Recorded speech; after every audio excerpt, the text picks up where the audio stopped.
কি? আমার নাম আব্দুল আজিজ। আপনার বাসা? আমার গ্রামের বাড়ি হচ্ছে মাদারীপুর। এখানে কোথায় থাকেন? এই জায়গা থাকি, এই যে এই ঘরটায় থাকি। হুম। এখন এই যে এখানে যে মাছের আঁশটে দিয়ে যে কি করে ওনারা? সেটা তো আমি তো আর ওদিকে যাই না, কিন্তু হুম। প্রচুর গন্ধ আসে। আমি জানি যতটুকু, মানে আমি ওই জায়গায় যাই নাই, কিন্তু লোকের কাছে বসে আমি ওই জায়গা মাছের বড়ি আর মুরগির ভুঁড়ি আর এসব নাকি কি নিয়ে ওই জায়গায় জাল কইরা কি একটা তৈল বাইর করে নাকি, কিন্তু দুর্গন্ধ খুবই। ঠিক এই আছে? এলাকায় তো অনেক মানুষের বসবাস। কেমন হইতে পারে তারপরেও? আমি যতটুকু জানি আমার যেহেতু কষ্ট হয়, তাহলে আরও মানুষের কষ্ট হয়। কারণ আমারও আল্লাহ যে রুদা বানাইছে, অন্য মানুষের তো ঠিক একই রকম রুদা বানাইছে। আমি যে রক্তে করা মাংস, হ্যাগো তো ওই একই রক্ত মাংস দিয়ে তৈরি। আমার কাছে কষ্ট হলে আমি মনে করি তাদেরও কষ্ট হয়। আচ্ছা, এখানে কতজন বসবাস করেন আপনারা মোটামুটি? এটা তো আমি বলতে পারবো না। তারপর তারপরে এখন আনুমানিক কতগুলা বাসা মানে আছে? বাসা তো এইদিকে তো আর বেশি কিছু থাকে না। এনে আমরা থাকি ৫-৭ জন লোক থাকি।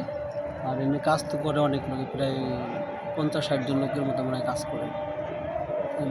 ওনরা তো আসলে তো তোমরা তো এই কাজই করেন। ওনরা সমস্যা হয় কিনা তা তো আর আমি জানি না। এদের তো লাগাতার থাকে। কিন্তু আমি যতটুকু মনে করি এই গন্ধটা পরিবেশের নিয়ন্ত্রণে ভারসাম্য কি নষ্ট রাখলে ভালো করতেছে হয়। কি না? জি, জি, এটা তো বায়ু দূষিত। এটা তো অনেক শ্বাসকষ্টের সমস্যা হয়।